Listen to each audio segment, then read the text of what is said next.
I looked at the forecast, the weather, for the national and local weather for the place we were camping, and they weren't expecting snow at all. So we didn't really take much to prepare for cold. Started out, we got there, it was okay day. It was a little cloudy, little clouds every now and again. You could tell it's been like raining a little bit on and off. So we took the chance, hiked the 6 miles. We got down in there and we had to hike through these bushes that were just completely soaked with water. We started to get our firewood together and, tried to light a fire, but the air was just too moist.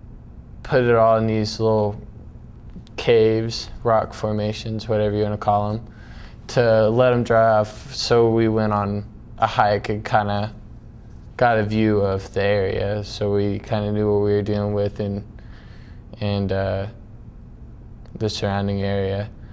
Jake, do you see that? He's like, what? And he turns around and there's this huge just wall of fog on the other side of the lake. And so we ended up heading back down to our camp as fast as we could as this huge amount of fog just rolls in, and we started to get our firewood together and tried to light a fire, but the air was just too moist and the wood was too wet. So. And then it started hailing, so we gathered up a little bit more firewood just to see if we could have enough firewood for the night, and put the space blanket over the fireplace, and we tried to start a little fire. Basically, we just decided to go inside our tent, which was leaking because somebody has a crappy tent, and we were in our sleeping bags, and we ate some food. We were just gonna wait out the snow, and we took about an hour nap or so, and I woke up. There was lightning and thundering. It was like snow thunder, whatever, if you know what that means. And we looked outside, and there's about that much snow on the ground. So we decided, we were like, well, I guess we should hike up there because it didn't look like it was going to quit snowing. There's another fog bank coming in, and we decided that we should get out of the little valley that we were in. Otherwise, if it kept snowing, then we wouldn't be able to get out. So we started packing up our stuff, and then our shoes were so wet from the bushes before that they had now started to freeze over, so they were freezing cold, and we wanted to walk back and not get our feet wet. So we resorted to duct tape.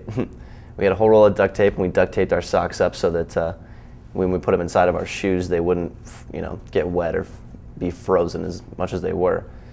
I always bring duct tape everywhere I go now. So once we finished up that, it was about 5 o'clock, and we started hiking back. And we had to hike back through the bushes that we came through that are now covered in snow. By the time we got back through that, we were covered in water again, and by this time it's getting dark, it's snowing.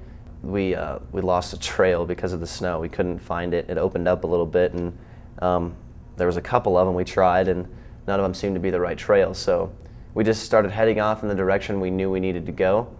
We ran into more of those bushes with the water and the snow all over them, and after these freaking bushes, we were soaked again. And just started walking up and down the hill until we kind of found the trail again. But once we found the trail, we did okay. We walked about 5 miles without taking a break at all, and we were just trucking it because we needed to get back to the car before something bad happens. And we started going back up the switchback, and we had to take a couple breaks just because out of exhaustion. By the time we got back to the car, we kind of chilled in the car for a little bit. Ate some tuna cracker things. I don't know, they were pretty good.